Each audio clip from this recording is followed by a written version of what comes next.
It's going to be only America first. America first. Brasil acima de tudo, Deus acima de todos. Thousands storming the Capitol after a rally with President Trump, during which he urged them to march on the Capitol. Ao vivo, direto de Brasília, os manifestantes invadiram o bloqueio e agora estão a caminho do bloqueio que havia sido formado no Congresso.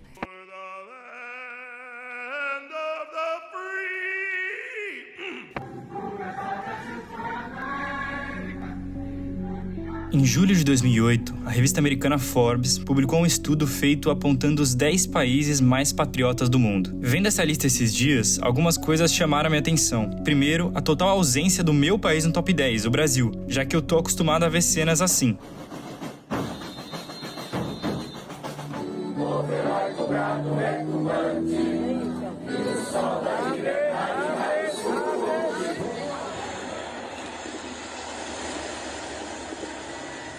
E a liderança, que estava dividida entre dois, Venezuela e Estados Unidos. Agora, em 2023, a realidade da Venezuela é completamente diferente daquele momento, e eu nem vou me aprofundar nisso. Mas o outro país que continua liderando essas pesquisas sobre patriotismo não mudou. Isso me surpreende muito pouco, aliás. Hoje eu moro aqui nos Estados Unidos, e desde o momento que eu desembarquei, eu vejo isso por todos os lados. Antes mesmo de chegar aqui, eu fui impactado com a cara do personagem, do americano patriota que vive e luta pela identidade do seu país. Como esse assunto já tá mais do que me rondando, tá meio que me assombrando, eu quero entender melhor isso.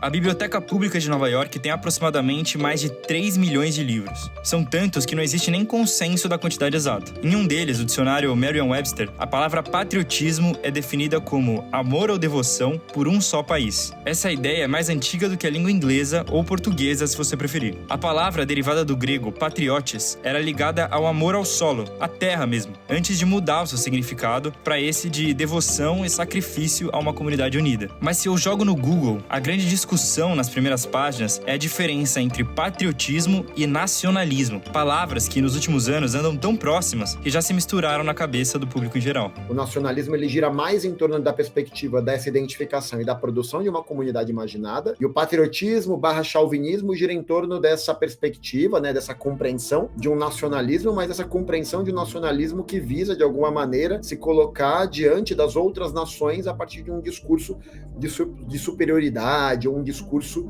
de sobreposição desses valores e dessa comunidade sobre outras. Se a gente pensa mesmo na própria formação do que a gente entende por nacionalismo nos Estados Unidos, por exemplo, não é só o desenvolvimento de uma nação, mas de uma nação que tem como função levar esses valores e levar essas dinâmicas para além do seu próprio território. Isso ganha áreas militares porque essa expansão vai ser feita a partir da legitimação dessas ações pela via militar. E esse é o casamento perfeito. Quando a ideia de patriotismo precisa ser reforçada pelo nacionalismo, geralmente isso acontece em tempos de guerra, onde, obviamente, só uma das nações pode se sobressair. 3, 2, 1...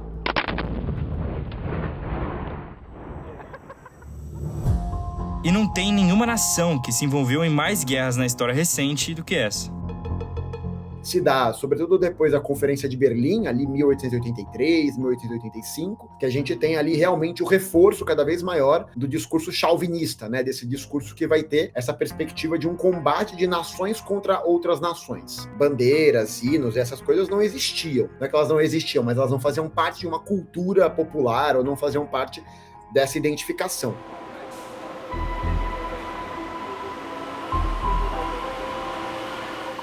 E essa identificação é forte aqui desde então. Mas há algum tempo, por mais que não seja verdade, existe a sensação de que o país está em tempos de paz. Só que uma coisa ainda precisa puxar a outra. Então ser a favor de uma política militarizada automaticamente se torna uma ação nacionalista. E na confusão que foi construída no último século, esse seria o sinônimo de ser patriota. Para pensar como o patriotismo é representado aqui nos Estados Unidos e como ele criou uma estética própria baseada nisso que eu tô falando. E isso se repetiu até chegar aqui. a gente vai ter a proximidade muito grande a partir de 45 do Brasil com os Estados Unidos a partir da fundação da Escola Superior de Guerra no Rio de Janeiro. Essa proximidade histórica, sobretudo porque a América Latina é uma região de ampla influência dos Estados Unidos na sua formação política, na sua formação territorial, na sua formação econômica, isso faz com que esses valores tenham, de alguma maneira, sido exportados para cá nessa forma que visa, de alguma maneira, reproduzir essa dinâmica. A partir do consumo desses materiais de cultura, a gente passa a fazer uma equivalência de que os militares dos Estados Unidos e do Brasil, de alguma maneira, têm essa proximidade patriótica ou essa proximidade ideológica. O Brasil não se envolveu nem em metade da quantidade de guerras que lutaram os Estados Unidos. Até por causa disso, a justificativa para introduzir a militarização na sociedade brasileira e fundamentar o nacionalismo fica mais distante e tem que começar de baixo. O projeto das escolas militares pelo Brasil representa bem essa tentativa. Diferente do serviço militar obrigatório, que afeta só parte da sociedade, as escolas militares fazem parte da educação básica de cidades inteiras e criam um método praticamente paralelo no país e que enfrenta muitas contradições. Turma, sentido. Turma, descansar. Turma, sentido. O fato da gente não ter acesso a discursos que possam disputar essa perspectiva faz com que a gente beba desse nacionalismo meio torto, meio esquisito e ache tudo isso bonito e tal. Breaking situation in Brazil. Thousands of supporters of ousted former President Bolsonaro storming the presidential and congressional buildings, demanding he be restored to power. It's Trumpism all over again. I mean, the pro-Bolsonaro movement in Brazil has emulated, has mimicked pretty much every single step Trump supporters have taken in the United States. Nos últimos anos, as notícias do Brasil têm repercutido por aqui também. Não só as pautas de esporte e meio ambiente que sempre tiveram espaço nos jornais americanos, mas também a de política e principalmente as das semelhanças que o Brasil compartilha com o movimento nacionalista que acontece aqui também.